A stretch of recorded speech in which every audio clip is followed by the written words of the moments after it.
Bagaimanakah jika seorang sniper terlahir dari rasa kebencian yang mendalam? Itulah mungkin gambaran dari film ini. Halo sobat, pintu teater 1 telah dibuka. Kali ini Mimin bakal ngebahas salah satu film yang berjudul Sniper: The White Raven. Film ini bercerita tentang seorang dosen serta ilmuwan pria yang tinggal di sebuah gubuk bersama sang istri di perbatasan Ukraina kala perang dengan Rusia sedang berlangsung. Awal cerita, kehidupannya sangat menyenangkan dan penuh keromantisan. Namun kesenangan itu segera berubah dan berakhir menjadi penuh dengan kebencian ketika melihat sang istri tewas dibunuh di hadapan matanya sendiri.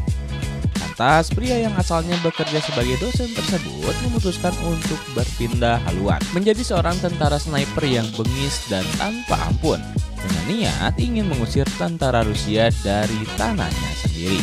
Penasaran bagaimana kelanjutan ceritanya? Oke, tanpa menunggu banyak lama, mari kita mulai intronya.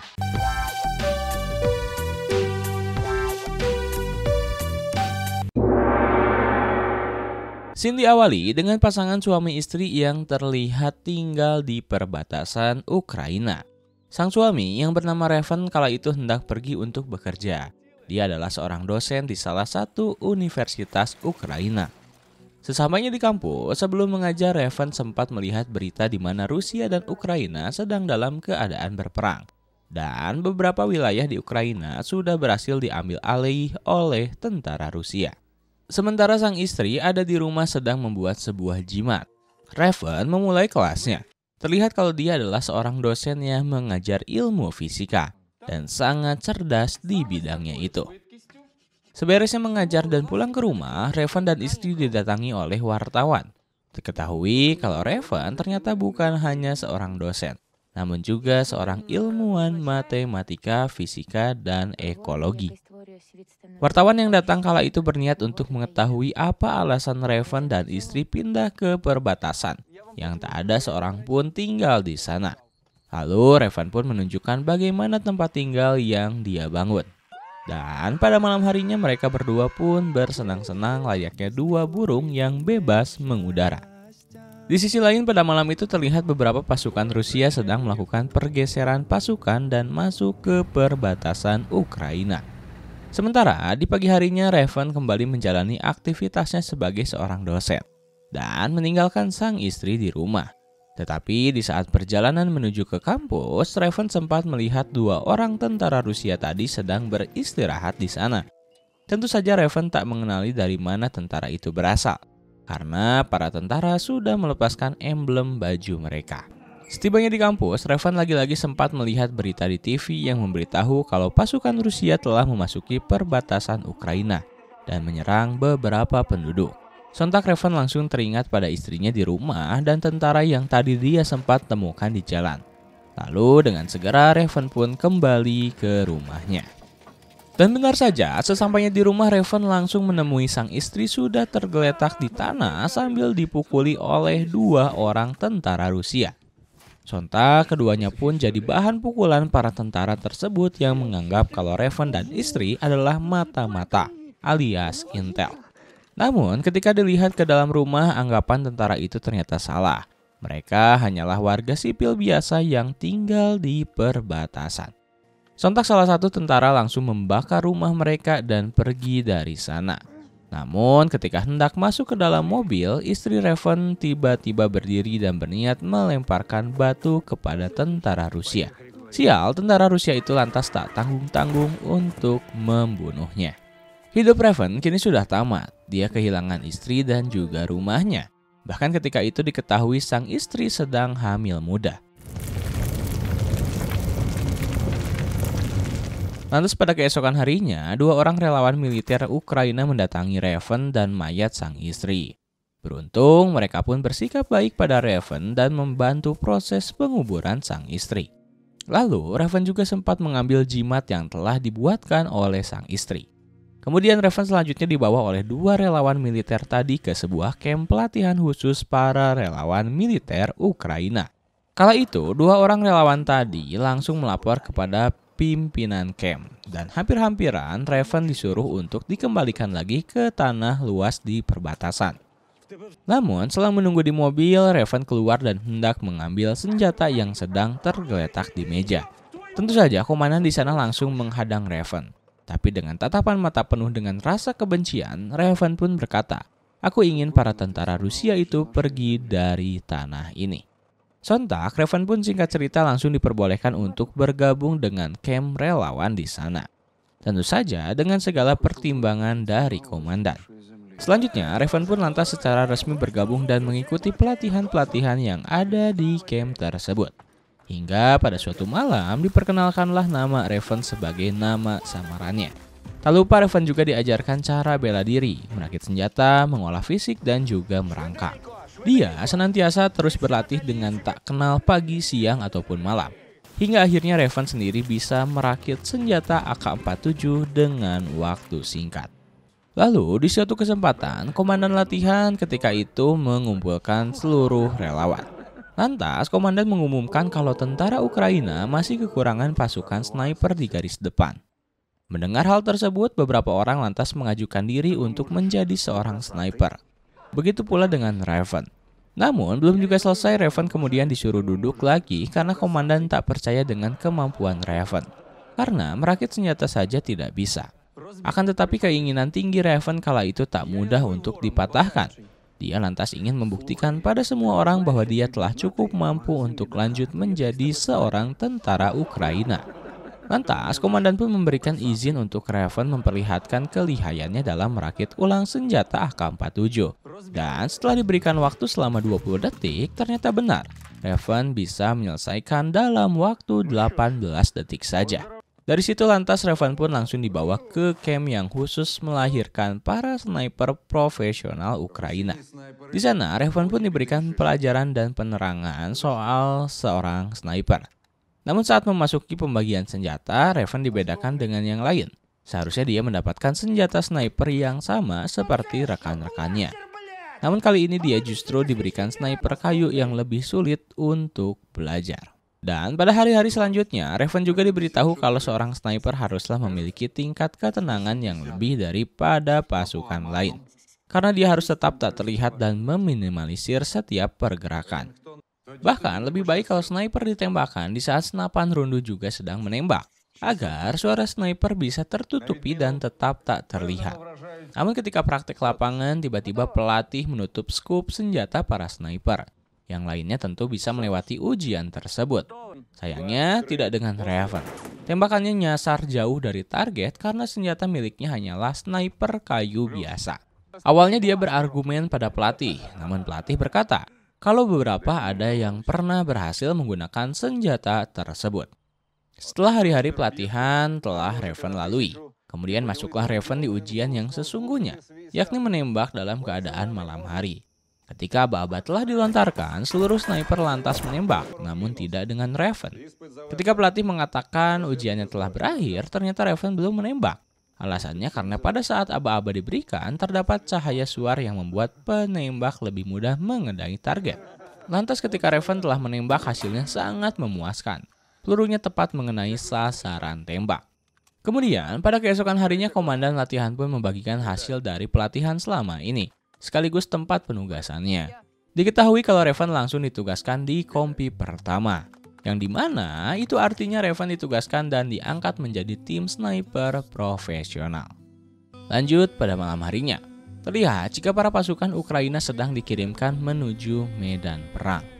Sementara itu, diketahui juga kalau jenderal masih kekurangan personil untuk menjaga pergeseran pasukan di garis depan. Sehingga dia meminta agar kolonel mengirimkan beberapa sniper untuk menjaga perbatasan itu. Tentu saja tugas tersebut langsung diberikan kepada Raven.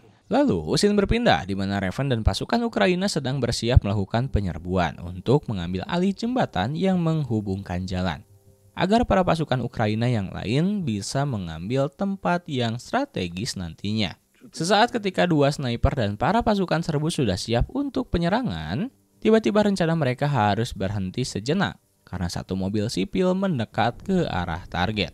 Lantas, setelah menunggu momen yang tepat, kapten yang memiliki tugas tersebut langsung memberikan aba-aba penyerangan.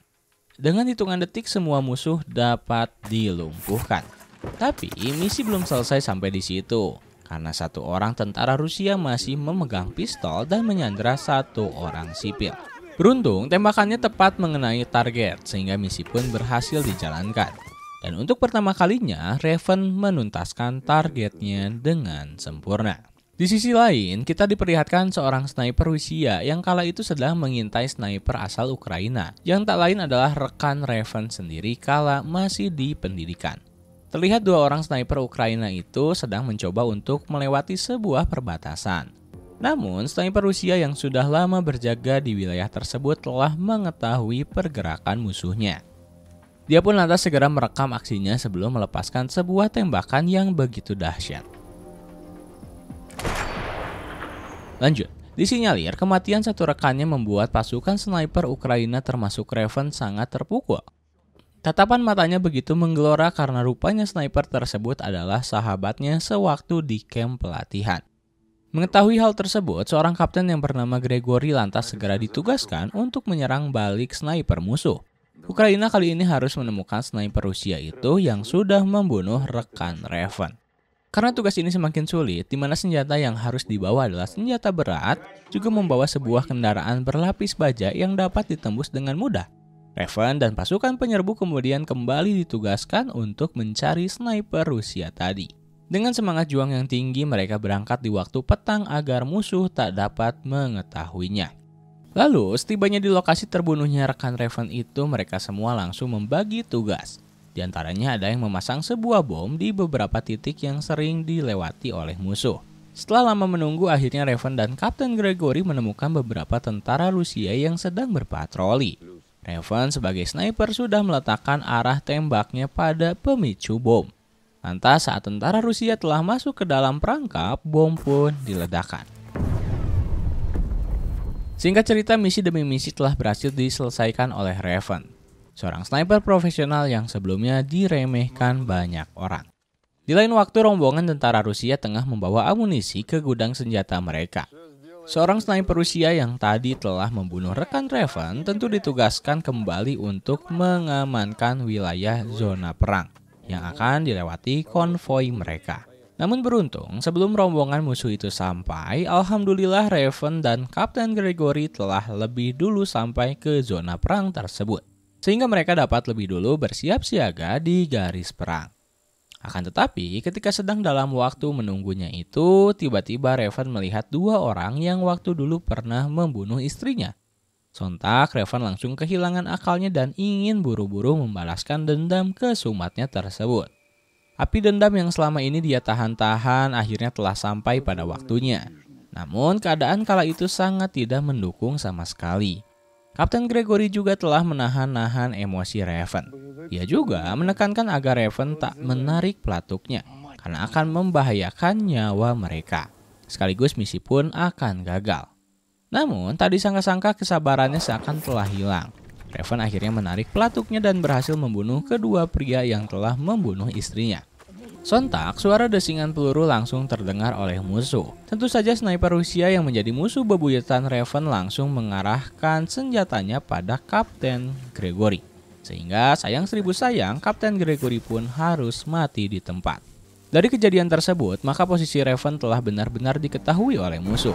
Apalagi Raven harus berjuang sendirian kali ini untuk lari dari zona perang tersebut sambil membawa mayat Kapten Gregory. Namun singkat cerita, Raven pun berhasil kabur dan kembali ke base camp dengan membawa satu tentara Ukraina yang gugur akibat ulahnya sendiri. Melihat mayat sang kapten, Raven nampaknya sangat terpukul dan benar-benar semakin emosi. Tujuannya sekarang hanya satu, yakni untuk membunuh sniper profesional asal Rusia itu yang telah membunuh semua rekannya. Sang kolonel kemudian mengatakan kepada Raven jika dirinya akan membalaskan kematian kapten di misi berikutnya. Scene pun masih terus berlanjut di mana Raven kembali mendapatkan misi untuk merebut sebuah pembuangan sampah yang disinyalir menjadi tempat Rusia menyembunyikan senjata nuklir mereka. Raven yang tak memiliki partner pengintai lagi dengan gagahnya menyelesaikan misi tersebut sendirian, walaupun dia harus menghadapi dua orang sniper Rusia. Setelah berhasil merebut tempat tadi, dia pun memutuskan untuk istirahat sejenak. Namun tak lama, sebuah panggilan dari komandan memerintahkan misi baru, di mana Raven ditugaskan untuk mencari sniper musuh di suatu wilayah. Konon katanya seorang sniper Rusia tersebut adalah orang yang telah menembak 2 orang tentara Ukraina. Setelah sampai di markas Ukraina, Raven dan tim sniper lainnya mendapatkan instruksi dari sang kolonel. Diketahui kalau musuh mereka nantinya adalah orang yang sebelumnya telah membunuh banyak tentara Ukraina. Diketahui juga kalau sniper Rusia yang mengerikan itu bernama Sherry, seorang sniper yang sangat mematikan dari Rusia. Dalam setiap aksinya, Sherry menggunakan sebuah peluru berkaliber besar dengan akurasi tembakan sejauh 1,5 km. Bahkan dalam aksinya, dia sudah menghabisi 5 orang sniper termasuk Kapten Gregory. Dan kali ini, waktunya sangat tepat sekali. Karena tugas mereka sekarang adalah merebut bekas kilang minyak yang digunakan Rusia sebagai gudang senjata. Besar kemungkinan jika sniper Rusia termasuk Sherry telah berada di sana. Kemudian setelah instruksi tersebut telah dipahami dengan jelas, misi pun kemudian mulai dijalankan. Raven ditugaskan memasuki kilang minyak dengan cara merayap secara benar-benar perlahan. Sedangkan tim sniper lainnya bertugas untuk mengcover serangan musuh. Setelah lama merayap, Raven pun telah sampai di garis pertahanan pertama Rusia. Dia berhasil mengendap-endap bagaikan hantu. Selanjutnya sekarang, giliran pasukan sniper di mana mereka telah membidik masing-masing kepala targetnya. Dengan aba-aba dan tembakan senjata mesin, pasukan sniper Ukraina pun melesatkan tembakannya tanpa diketahui oleh Sherry. Raven kembali bergerak memasuki gedung, dan dia benar-benar tak diketahui oleh musuh. Karena tugasnya adalah menghabisi Sherry dan sniper Rusia lain yang tengah berjaga di sana. Secara singkat dengan kecerdikannya, Raven berhasil menghabisi Sherry dan meledakkan 1 orang sniper lainnya. Tapi pertempuran belum selesai di situ.